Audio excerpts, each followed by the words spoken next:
اللهم صل على سيدنا مولانا محمد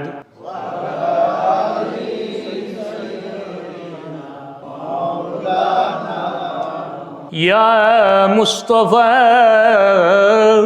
يا مجتبى يا مصطفى يا مجتبى ارحم على عصياننا مجبورة أعمالنا طمعا وذنبا والظلم الله صل على سيدنا مولانا محمد وعلى آل سيدنا لا إله إلا الله محمد رسول الله لا إله إلا الله محمد رسول الله محترم হাজিরিন পবিত্র ঈদে মিলাদুন্নবীর দিন আজকে 12 রবিউল আউয়াল বছরের সবচেয়ে শ্রেষ্ঠ দিন আজকে কিছু আলোচনা করার পরে ইনশাআল্লাহ আমরা বুঝবো আসলে বছরের শ্রেষ্ঠ দিন। আজকের এই আলোচনা সভার সম্মানিত সভাপতি ব্রিকলেন জামে মসজিদের সম্মানিত খতিব হযরত আল্লামা মুহাদ্দিস নজরুল ইসলাম সাহেব এবং এই মসজিদের মুসল্লিয়ানে কেরাম হাজিরিন এবং আমার চেয়ে বয়স্ক মুরব্বী জ্ঞান আসেন আমি দেখলাম যারা এবং আমার চেয়ে সম্মানী প্রত্যেকেই আমি আশা করি কিছু সময় আলোচনা করবো ধৈর্য সহকারে মনোযোগ সহকারে শুনবা আমি আশা করি ইনশাআল্লাহ। আর বয়স আপনার চাইতে কম আর কিছু বেশি হয়ে গেছে, বয়সের চাইতে রোগের কারণে দুর্বলতা বেশি আসছে, কথা হওয়ার এই শক্তি আগের মতো রয়েছে না। প্রতিদিন 20-22টা ট্যাবলেট এবং ইঞ্জেকশন মারার পরে আর এই সক্ষমতা থাকে না। এইভাবে আপনারা যারা এই রোগী অবশ্য আপনারা জানেন, তবু আল্লাহর কাছে সাহায্য চাই আর তৌফিক চাই, আল্লাহ পাকে যেন কিছু কথা হওয়ার তৌফিক দিতা হোক আমিন। আর মেহরবানি করে মসজিদের সৌন্দর্য লাগে সামনের খালি জায়গাটা একটু কষ্ট হইব আমি জানি আপনারা কষ্ট হইব আপনার সামনে দিয়ে পরে যে ভাই খোলাইবা তার সামনে ইয়ে বুঝবা ইনশাল্লাহ। Please come forward please. সুন্দর হয়ে যাব মজলিস এবং নবী করিম সাল্লাল্লাহু আলাইহি ওয়াসাল্লামের মিলাদুন নবীর এই মজলিসটারে সুন্দর করবার লাগি সামান্যতম ত্যাগ স্বীকার করছেন। আল্লাহ তুমি কবুল ফরমাও, যেরকম আমিন। আরো যেরকম আমিন। إن الله وملائكته يصلون على النبي يا أيها الذين آمنوا صلوا عليه وسلموا تسليما اللهم صل على سيدنا ومولانا محمد اللهم صل على سيدنا ومولانا محمد وعلى آله وأصحابه وسلم। আল্লাহ এবং তার রাসূল সালাম প্রেরণ করেন। জোরে পড়ুন সুবহানাল্লাহ। কে সালাম প্রেরণ করেন? জোরে হোক, কে সালাম প্রেরণ করেন? আল্লাহ। আল্লাহ যার কাছে সালাম প্রেরণ করেন, এই পৃথিবীর মালিককে, আসমানের মালিককে, আমার এবং আপনার মালিককে। তাইলে সেই আল্লাহ সালাম প্রেরণ কার কাছে? আমাদের নবী মুস্তাফা মুহাম্মদুর রাসূলুল্লাহ সাল্লাল্লাহু আলাইহি ওয়াসাল্লামের নিকট। হ্যাঁ, ইন্নাল্লাহ এবং তার ফেরেশতারা ও মালাইকাতাহু, আল্লাহ এবং তার ফেরেশতারা সালাম প্রেরণ করেন কার কাছে? মুহাম্মদুর সাল্লাল্লাহু আলাইহি ওয়াসাল্লাম। আল্লাহ পাঠায়ে সালাম তোমায় হে নবী। কে পাঠায় সালাম? আল্লাহ। আল্লাহ পাঠায় সালাম তোমায়, ফেরেশতারা গায়ে তোমার গান। সালাম পাঠান আল্লাহ আর ফেরেশতারা গায়ে তোমার গান এবং তোমার নাম। তিনি হলেন মুহাম্মাদুর রাসূলুল্লাহ সাল্লাল্লাহু আলাইহি ওয়াসাল্লাম। এবং তার আলোচনার জন্য এখানে বসছি। আমার কতক্ষণ বা তৌফিক আছে যে তার আলোচনা আমি করি। যার আলোচনা করেন স্বয়ং আল্লাহ সুবহানাহু ওয়া তাআলা, যার আলোচনা, যার কাছে সালাম প্রেরণ করেন আমাদের মালিক আল্লাহ সুবহানাহু ওয়া তাআলা, তার আলোচনা করার ক্ষমতা আমার বা আপনার কতটুকু আছে? তো আজকে ঈদে মিলাদুন নবী, 12ই রবিউল আউয়াল মুমিনদের জন্য ঈদ। ঈদটা কার জন্য?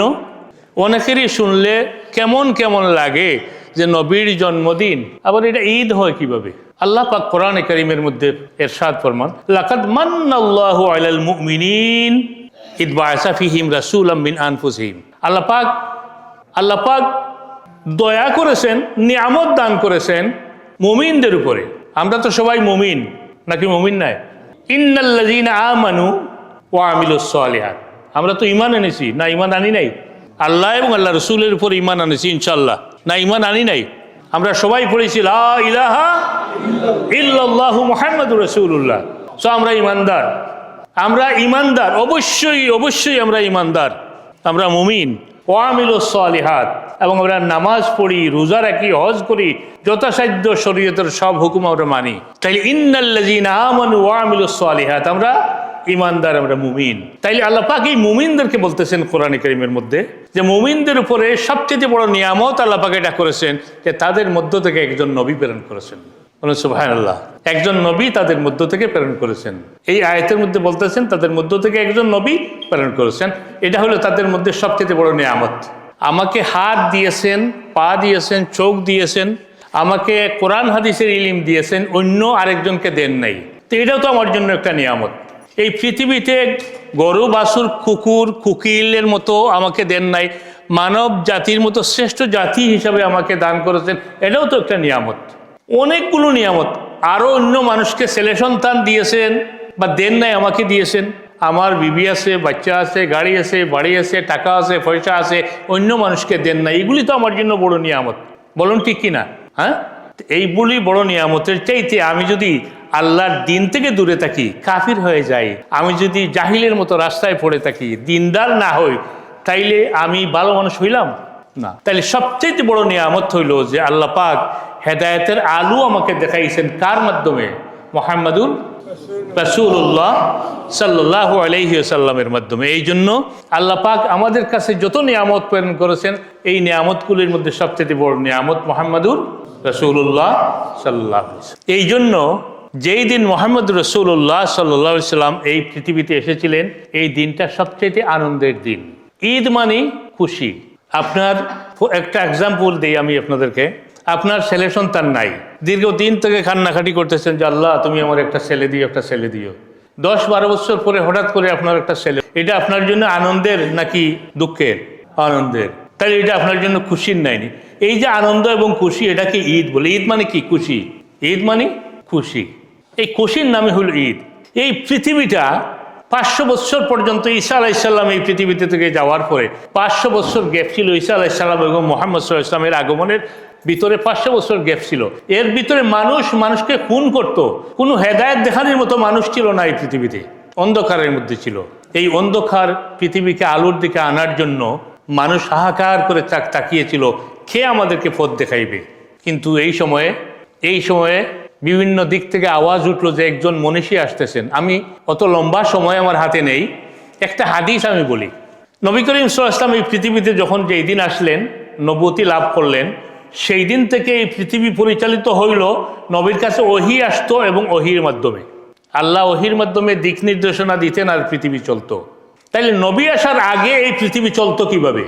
বুখারী শরীফের 1725 নম্বর হাদিস, হযরতে আব্দুল্লাহ ইবনে উমর রাদিয়াল্লাহু তাআলা আনহু বলেন, উমর রাদিয়াল্লাহু তাআলা আনহুর ছেলে আব্দুল্লাহ, তিনি বলেন হযরত উমর রাদিয়াল্লাহু তাআলা আনহুর অভ্যাস ছিল যে তিনি, আমার আব্বা উমর যদি কারো দিকে তাকাইয়া কোনো মন্তব্য করতেন, তাহলে এই মন্তব্যটা পরবর্তী সময় বাস্তব হয়ে যেত। একদিন তার সামনে দিয়ে একটা লোক যাইতেছিল, তখন তিনি বললেন যে এই লোকটারে ডাক দাও। সম্ভবত এই লোকটার কাছে একটা জিন আসে এবং সংবাদ দেয়। এই জিন মানে হইল গণক, গোপন গাইবের সংবাদ দেয়, আর ওটা শুনি মানুষের কাছে সে বলে। তাকে ডাক দেওয়া হইল। হযরত উমর জিজ্ঞাসা করলেন, তোমার কাছে কোন জিন আসে, কোন গণক ঠাকুর আসে? হযরত উমরকে তো সবাই ডরাইতো, ভয় পাইতো। বলল যে আমার কাছে অমুক জিন আসে। হ্যাঁ, তাইলে তোমার কাছে অমুক জিন যদি আসে, তাহলে যে সংবাদ তোমার আসমানি গাইবির দেয়, এই সংবাদগুলির মধ্যে সবচেয়ে বড় সংবাদ কোনটা দিছে? বলে হুজুর সবচেয়ে বড় সংবাদ দিছে যে অচিরেই এই মক্কার জমিনে একজন লোক আসবেন এবং যিনি বলবেন লা ইলাহা ইল্লাল্লাহ। বলুন সুবহানাল্লাহ। একজন মহামানবের আবির্ভাব হবে যিনি বলবেন লা ইলাহা ইল্লাল্লাহ। হযরত আব্দুল্লাহ বলতেছেন কিছুদিন পরের দিন হযরত ওমর রাদিয়াল্লাহু তাআলা আনহু ঘুমায়ে পড়লেন কাবার কিনারায় কয়েকটা মূর্তির নিকটে। ঘুমানির পরে হযরত ওমর বলেন আমি ঘুমাইলাম, ঘুমানির পরে হঠাৎ করে এমন বিকট একটা আওয়াজ হইল, যে আওয়াজ, এত বড় বিকট আওয়াজ আমি আর কোনোদিন শুনলাম না। সেই আওয়াজ থেকে আমি শুনলাম যেমন আওয়াজ আসতেছে লা ইলাহা ইল্লাল্লাহ। কে বলতেছে যে শীঘ্রই একজন মহাপুরুষের আবির্ভাব এই এলাকায় হইতেছে এবং যিনি প্রতিষ্ঠা করবেন এই এলাকার মধ্যে লা ইলাহা ইল্লাল্লাহ। তখন থেকেই হযরত উমর রাদিয়াল্লাহু তাআলা আনহুর মনের ভিতরে পরিবর্তন আসতে শুরু করলো, কে যেন এখানে আসতেছেন, এই পৃথিবীতে কেমন একটা পরিবর্তন আসতেছে। যেটা পড়ুন সুবহানাল্লাহ। এখন আমরা তো আজকে মিলাদুন নবী আলোচনা করতেছি। মিলাদ তো আল্লাহ পাক দেখেন কোরআনে কারীমে সূরা আল ইমরানের মধ্যে আল্লাহ পাক সূরা আল ইমরানের মধ্যে এক আয়াত আছে, যে আয়াতে আল্লাহ পাক বলেন আখাযাল্লাহু মিসাকান নবী। আমরা আজকে মুহাদ্দিস সাহেব, আমি মৌলানা আব্দুল মালিক সাহেব, মৌলানা মুফতি আশরাফুর রহমান সাহেব, আমরা টিভিতে ছিলাম, ওখান থেকে ডাইরেক্ট এখানে আসছি, আলোচনা করেছি। আমরা আল্লাহ পাক যখন এই পৃথিবী তৈরি করেন নাই, আসমান জমিন চন্দ্র সূর্য কোনো কিছুই তৈরি করেন নাই, তখনও রুহের জগতে সমস্ত নবীদেরকে একত্রিত করে দুইটা ওয়াত গ্রহণ করেছেন, শপথ গ্রহণ করেছেন। দুইটা। এক বলেছেন, ও রুহের জগতের নবীগণ, বলো তো আমি কি তোমাদের আল্লাহ নই? আলাস্তু বিরাব্বিকুম। সকলে বলেছিলেন হ্যাঁ আপনি আমাদের রব, আপনি আমাদের রব। আনতা রাব্বি, আপনি আমাদের রব। বলুন সুবহানাল্লাহ। দ্বিতীয়টা হইল যে আমি তোমাদেরকে পৃথিবীতে নবী হিসাবে প্রেরণ করব। বলুন সুবহানাল্লাহ। তবে একটা শর্ত, আমি একজন নবীকে নবী হিসাবে পৃথিবীতে প্রেরণ করব, আমার এক প্রিয় মাহবুবকে এই পৃথিবীতে নবী হিসাবে প্রেরণ করব। যদি তোমাদের কারো সময়ে তিনি যান, তাইলে তোমাদের নবুয়তি স্টপ থাকবে, তার উপরে তোমরা ঈমান আনতে হবে। বলুন সুবহানাল্লাহ। এবং তাকে সাহায্য করতে হবে। তোমাদের উম্মতকে বলতে হবে যে তোমরা তার উপর ঈমান আনো। বলুন সুবহানাল্লাহ। হযরত ঈসা আলাইহিস সালাম এবং মুসা আলাইহিস সালাম তারা নিজেরা বলেন যে যদি এখন আমাদের সময়ে যদি মুহাম্মদুর রাসূলুল্লাহ শেষ নবী চলে আসেন, তাইলে আমাদের নবুয়তি স্টপ হয়ে যাবে, আমরা তার উম্মত হিসেবে পরিণত হয়ে যাব। বলুন সুবহানাল্লাহ। আল্লাহ পাক তখন এই রুহের জগতে নবীদেরকে এই অঙ্গীকার নিয়ে বলেন যে তোমরা কি আমার এই ওতে এগ্রি হইলাই? আকরারতুম, তোমরা কি এগ্রি? তারা বললেন যে হ্যাঁ আমরা এগ্রি হইলাম, আমরা আপনার এই ওয়াদাবদ্ধ হইলাম যে আমরা এটার অঙ্গীকারাবদ্ধ, তিনি যদি যান তাইলে আমরা তাকে নবী হিসাবে মানবো, আমাদের উম্মতকেও বলবো। সেই নবী যদি পৃথিবীতে যান আমাদের সময়ে, আমরা তাকে নবী হিসাবে মানবো, আমাদের উম্মতকেও নবী মানতে বলবো। বলে তোমরা যে এই যে অঙ্গীকার করছো আমারে, আমি আল্লাহ এই অঙ্গীকারের সাক্ষী। জোরে পড়ুন সুবহানাল্লাহ। তাইলে এই যে নবী, পৃথিবী তৈরি হওয়ার আগে যে একজন নবী যাবেন, সেই নবীকে, যে নবীর অঙ্গীকার নিলেন সেই নবীকে মুহাম্মদুর রাসূলুল্লাহ সাল্লাল্লাহু আলাইহি ওয়াসাল্লাম। দলিল কি? কোরআনে কারীমের আয়াত। তাইলে নবী যাবেন, নবীর জন্ম হবে, দুনিয়াতে যাবেন, এটা কি মিলাদের আলোচনা নয়? জন্মের আলোচনা নয়? আচ্ছা, এক। দ্বিতীয় আসেন, আমি আপনাদের সামনে পড়ছি একটা আয়াত, অতি সহজে বুঝবেন আপনারা।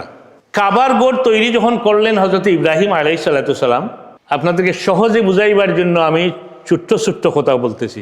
হযরত ইব্রাহিম আলাইহিস সালাম যখন কাবার গড় তৈরি করলেন, তাকে সাহায্য করছেন কে? তার ছেলে ইসমাইল আলাইহিস সালাম। ছেলে এবং বাপ দুইজনে কাবার গড় তৈরি করলেন। তো কাবার গড় যতটুকু হাত দিয়া লাগাল পাওয়া যায় ততটুকু পাথর একটার উপরে আটটা বিছাইছেন। যতটুকু নাগাল পাওয়া যায় না, উপরে যখন উঠলেন তখন আরো উপরে উঠবার জন্য, লিফটের কাজ করার জন্য আরেকটা পাথর আনলেন। এই পাথরের উপরে উঠলেন ইব্রাহিম আলাইহিস সালাম। তখন পাথরের উপরে যখন উঠলেন, এক সাইডে যখন তিনি করলেন, আরেক সাইডে পাথর নিবেন কিভাবে? আল্লাহ পাক তখন এই পাথরকে হুকুম করলেন, আমার খলিল তোমার উপরে উঠছেন, তিনি যতটুকু উপরে উঠতে চান তুমি ততটুকু উপরে লিফট দিও। বলুন সুবহানাল্লাহ। পাথর আল্লাহর হুকুম মানবে কি মানবে না? তো মানছে। বলে তিনি যদি ডান দিকে যাইতে চান তুমি ডান দিকে যাইও, বাম দিকে যাইতে চান তুমি বাম দিকে যাইও, উপরের দিকে যাইতে চাইলে তুমি উপরের দিকে যাইও। এইভাবে এই পাথরটা এই হুকুম মানলো, এই পাথরটা কোম্পানি দিল। সুবহানাল্লাহ। এই কাজ তিনি শেষ করলেন, কাবার গড় তৈরি হইল। বাপ বেটা দুইজন কাবার গড় তৈরি করলেন। কাবার গড় তৈরি করার পরে এই কাবার গড়ের কিনারায় বিবি হাজেরা এবং তার ছেলে ইসমাইল আলাইহিস সালাম, এই দুইজনের বসবাস। আর ইব্রাহিম আলাইহিস সালামের বসবাস ফিলিস্তিনে। তিনি ফিলিস্তিন চলে যাবেন। চলে যাওয়ার আগে তিনি আল্লাহর কাছে হাত তুলে দোয়া করলেন, আল্লাহ আমি তো তোমার গড় তৈরি করে ফেলেছি।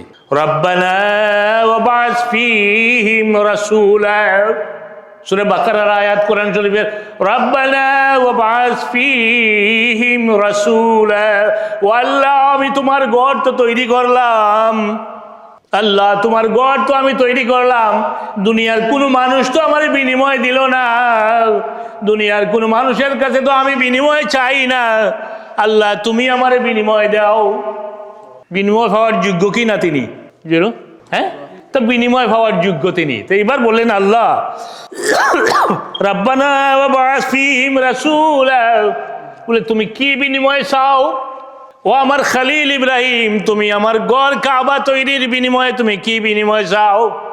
বলে আল্লাহ আমি আর কোনো বিনিময় চাই না, তোমার গড়ের কিনারায় আমার ছেলে ইসমাইল আলাইহিস সালাম রে আমি রেখে যাচ্ছি। আল্লাহ ওয়াবাস ফীহিম রাসূলা, আমার এই ইসমাইলের বংশধরের মধ্যে একজন নবী তুমি প্রেরণ করিও। আর যদি বলুন সুবহানাল্লাহ। আল্লাহ আমার এই ইসমাইলের বংশধরের মধ্যে একজন নবী তুমি প্রেরণ করো।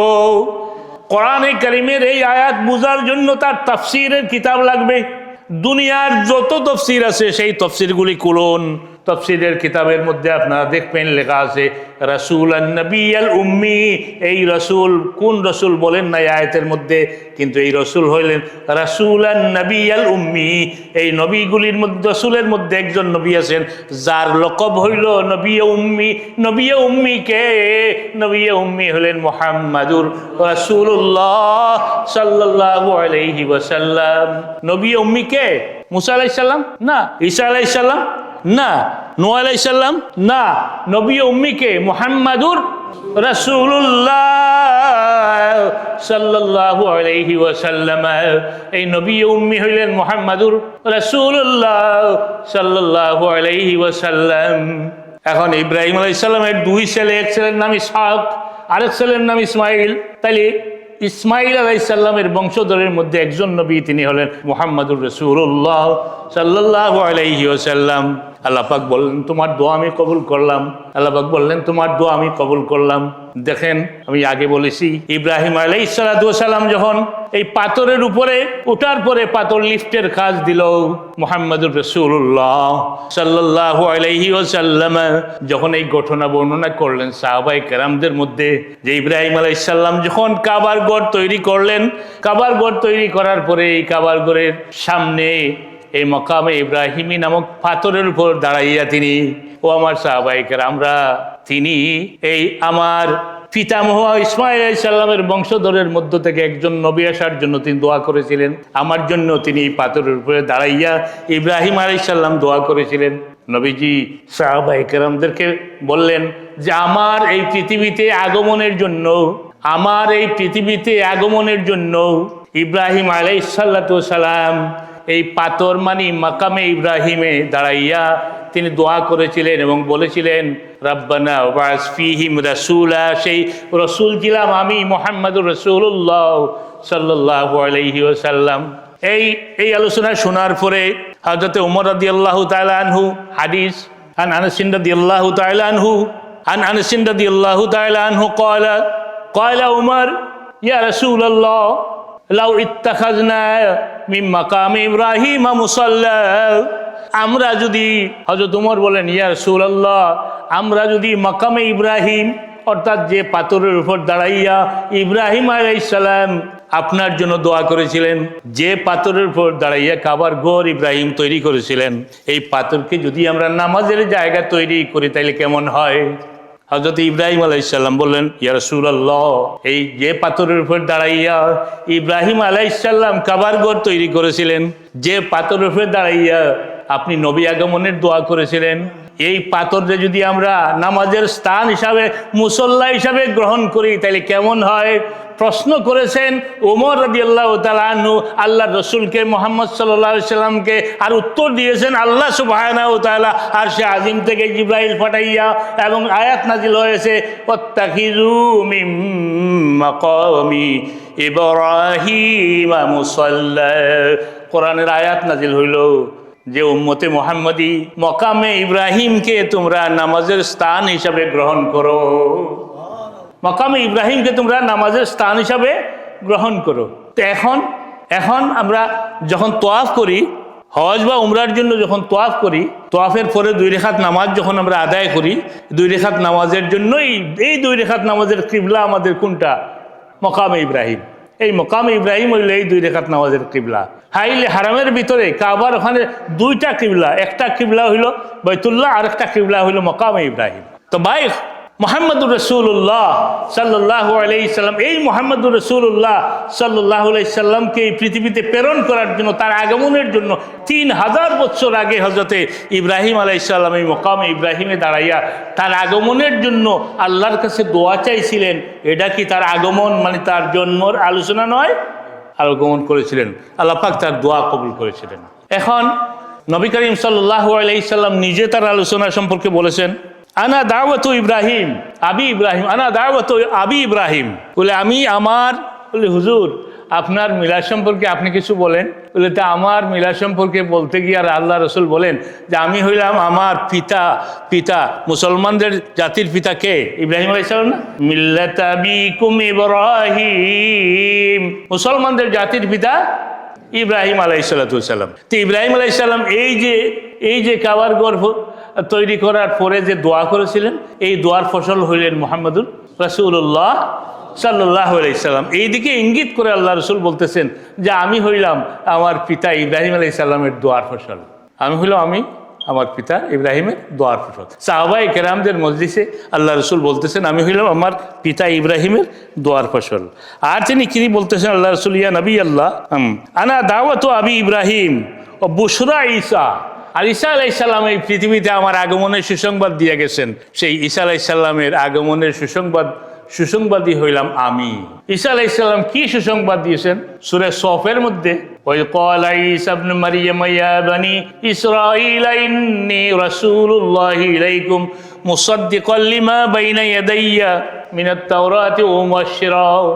ঈসা আলাইহিস সালাম বলেছিলেন যে আমি আমার সামনে এই যে আমি আইলাম, আমার পরে পৃথিবীতে পাইলাম তওরাত কিতাব, এই তওরাত কিতাবকে আমি স্বীকৃতি দান করি। ওয়া মুবাশশিরাম বিরাসূলিন ইয়াতি মিন বাদি ইসমুহু আহমদ, এবং আমি তাও স্বীকৃতি দেই আমার পরে একজন নবী আসবেন যার নাম হবে আহমদ।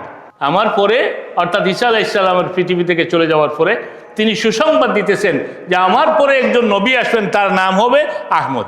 এই যে আয়াত, এই আয়াতকে কেন্দ্র করে এই ব্রিটিশরা একজন পাঞ্জাবি আলিমকে সাজাইয়ে গুজাইয়ে বলল যে দেখো কোরআন শরীফে এই আয়াতের মাধ্যমেই তুমি হইল মির্জা গুলাম আহমদ, তোমার নাম তো হইল মির্জা আর গুলাম, আর আমরা লাগাই দিলাম এই আহমদও তো তুমি, তাইলে মির্জা গুলাম তো তুমি আর আহমদও তো তুমি, এই আহমদ তো তোমার নামে এই কোরআন শরীফে আসছে।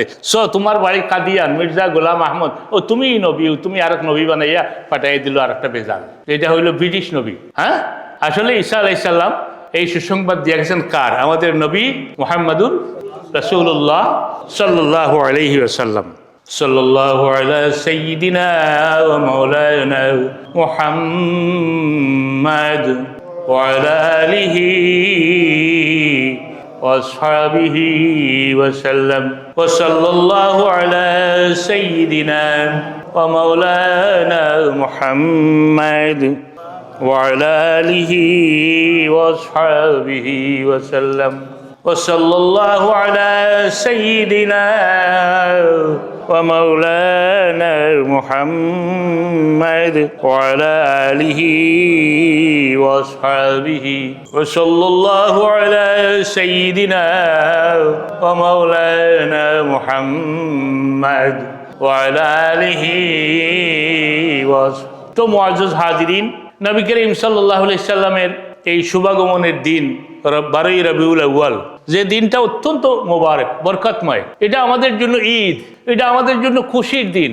এই দিনে যদি এই মহামানব এই পৃথিবীতে না আসতেন তাইলে আমরা মানব জাতি ছিলাম টিকও, কিন্তু মুসলমান হিসাবে পরিচয় দিতে পারতাম না এই পৃথিবীতে, জান্নাতি দল হিসাবে পৃথিবীতে এই আখিরাতে আমরা স্থান পাইতাম না। এই জন্য আমরা এলাম জান্নাতি দল, জান্নাতে স্থান পাইব আমরা মুহাম্মদুর রাসূলুল্লাহ সাল্লাল্লাহু আলাইহি সাল্লামের খাতিরে। এই যে নামাজের জন্য মসজিদ তৈরি হয়েছে, এই মসজিদ তৈরি হইতো না, এই মসজিদ তৈরি করেছেন মুহাম্মদুর রাসূলুল্লাহ সাল্লাল্লাহু আলাইহি ওয়াসাল্লাম। এই পৃথিবীতে সর্বপ্রথম মসজিদ তৈরি হয়েছিল কোথায়? এই যে মসজিদ, আল্লাহ রসুল মক্কা থেকে হিজরত করে মদিনায় তশরিফ নেওয়ার পরে এই যে কুবা মহল্লায় তশরিফ নিছিলেন, সেখানে কুবা মহল্লায় তশরিফ নেওয়ার পরে কুবায় সর্বপ্রথম যে মসজিদ আল্লাহ রসুল তৈরি করেছিলেন, হ্যাঁ, লামাসজিদুন উসসিসা আলাত তাকওয়া, এই লামাসজিদুন উসসিসা আলাত তাকওয়া, তাকওয়ার উপরে যে মসজিদের ভিত্তি স্থাপন করেছিলেন আল্লাহ রসুল, এই মসজিদটা ছিল সর্বপ্রথম মসজিদ। এই মসজিদটা হলো মসজিদে কুবা মসজিদ। মদিনা শরীফে যাই, হজ বা উমরা করার পরে মদিনা শরীফে যাই আমরা, যাওয়ার পরে মসজিদে কুবাতে আপনারা যান না? মসজিদে কুবা, এই পৃথিবীর মুসলমানদের সর্বপ্রথম মসজিদ হলো এই কুবা মসজিদ। যে কুবা মসজিদ তৈরি করার পরে আল্লাহ রসুল কুবা থেকে মদিনার দিকে রওনা করেছিলেন। মদিনা শরীফে আসার পর, তারপরে মদিনা শরীফ আসছিলেন। মদিনা শরীফ আসার পর যেই দিন কুবা মসজিদ থেকে তৈরি করার পরে কুবা থেকে রওনা করেছিলেন মদিনায় আসবেন, মদিনা যেদিন আসবেন ওই দিন ছিল শুক্রবার। জুমার নামাজের কিছু সময় আগে রুদ্র প্রখর হওয়ার পরে দ্বিপ্রহরের সময় আল্লাহ রসুল কুবা থেকে রওনা দিয়েছেন। কুবা পল্লীর অপর প্রান্তে গিয়ে পৌঁছেছেন। পৌঁছিনির পরেই কুবার অপর প্রান্তে যাওয়ার পরেই জুমার নামাজের সময় হয়েছে। তখন আল্লামা জুরকানির বর্ণনা মতে আল্লাহ রসুলের সাথে 100 মুসলমান, কতজন? 100 মুসলমান। ওখানে যাওয়ার পরে জুমার নামাজের সময় হয়েছে, তখনও আল্লাহ রসুল বা কোনো মুসলমান জুমার নামাজ আদায় করেন নাই। এই প্রথম জুমা, তখন আল্লাহ রসুল ওখানে যাওয়ার পরে জুমার নামাজ আদায় করেছেন। সর্বপ্রথম জুমা, এই পৃথিবীতে মুসলমানদের সর্বপ্রথম জুমা মসজিদে কুবায় নয়, মসজিদে কুবা থেকে একটু দূরে যারা মদিনা শরীফ যান, মসজিদে কুবা থেকে একটু সামনের দিকে গেলে আরেকটা মসজিদ দেখা যায়। এই মসজিদের নাম বর্তমানে জুমা মসজিদ। এই কুবা মহল্লার অপর প্রান্তে আরেকটা মসজিদ তৈরি করেন আল্লাহ রসুল। সেই মসজিদের নাম হইল মসজিদে জুমা মসজিদ। এই জুমা মসজিদ আল্লাহ রসুল তৈরি করেন। এরপরে যখন মদিনা শরীফ তশরিফ আনলেন, মদিনা শরীফ তশরিফ আনার পরে মদিনা শরীফ থেকে প্রত্যেক শনিবারে এই কুবা মসজিদে নামাজ আদায় করার জন্য আল্লাহ রসুল তশরিফ নিতেন।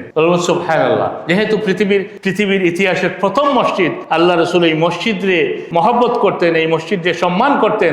এই জন্য মদিনা শরীফ থেকে পায়ে হেঁটে অথবা কোনো বাহনের মাধ্যমে তিনি প্রতি শনিবারে এই মসজিদে গিয়ে নামাজ পড়ার জন্য তিনি আল্লাহ রসুল সেখানে তশরিফ নিতেন। সুবহানাল্লাহ। আজকে আমাদের অবস্থা কি?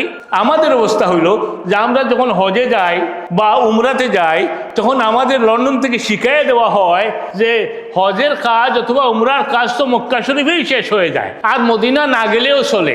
মদিনা যাওয়াটা ঠিক না এটা বলতে পারে না, কারণ যদি বলে তাইলে তো অন্য ধরনের অবস্থা হয়ে যাবে। এই জন্য শুধু বলা হয় মদিনা শরীফ না গেলেই চলে, ইনডাইরেক্টলি বিরত রাখার চেষ্টা করা হয়। কিন্তু দেখেন আল্লাহ রসুল কুবা মসজিদ তৈরি করেছিলেন, কিন্তু মদিনা শরীফ থাকা অবস্থায় প্রতি শনিবারে আল্লাহ রসুল নিজে কি করতেন? মসজিদে কুবাতে যাইতেন, কে নামাজ আদায় করতেন, এবং তিনি সেখানে ফজিলত দিতেন, বরকত দিতেন মসজিদে কুবাকে।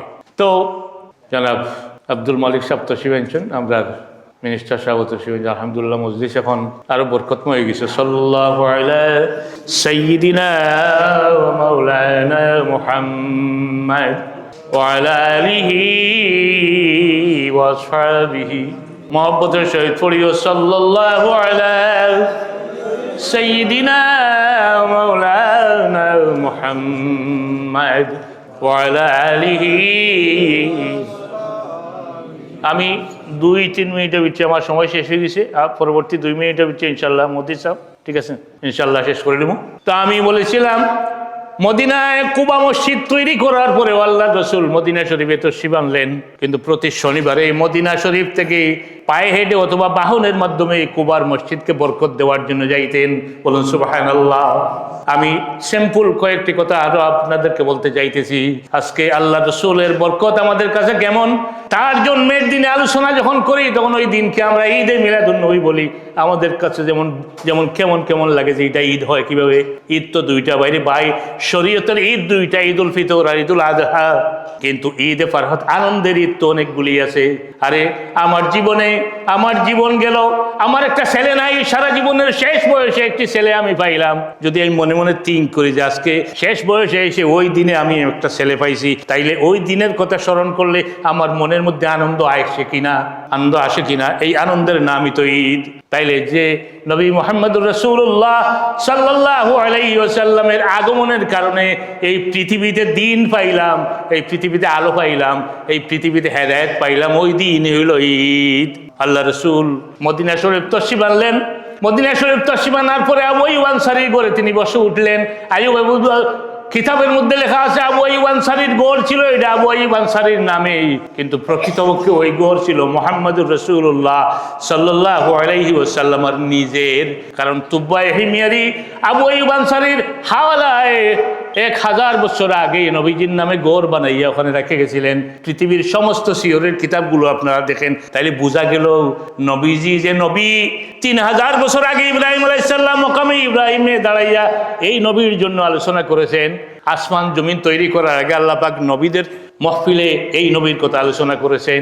তুব্বায়ে হিময়ারি 1000 বছর আগে এই নবীর জন্য মদিনায় গড় তৈরি করেছেন। তাইলে হঠাৎ করে পৃথিবীতে এই নবী আসেন নাই। নবীর আলোচনা চিরদিন দুনিয়ার ইবতেদা থেকে ইন্তেহা পর্যন্ত চলবে, আর আমরা যতদিন দুনিয়াতে আছি চালাইয়া যাইব ইনশাআল্লাহ। জোরে বলুন ইনশাআল্লাহ। আমরা শুকরিয়া আদায় করি ব্রিকলেনবাসীর জন্য, ব্রিকলেন মসজিদ কমিটির জন্য, ব্রিকলেন এলাকার মানুষের জন্য, যা আমরা ব্রিকলেনে অন্ততপক্ষে মন খুলে প্রাণ খুলে প্রিয় নবী মুহাম্মদুর রাসূলুল্লাহ সাল্লাল্লাহু আলাইহি সাল্লামের মিলাদ পড়তে পারতেছি, মিলাদের আলোচনা করতে পারতেছি। আমাদের জন্য এমন ফ্রিডম আর কোনো জায়গা মনে হয় ইংল্যান্ডে নাই। আল্লাহ এই জায়গাকে কবুল করুন, এই জায়গার খিদমতগারকে লম্বা হায়াত দান করুন, এবং সকলকে কবুল করুন। আখির দাওয়ানা আনিল হামদুলিল্লাহি রাব্বিল আলামিন।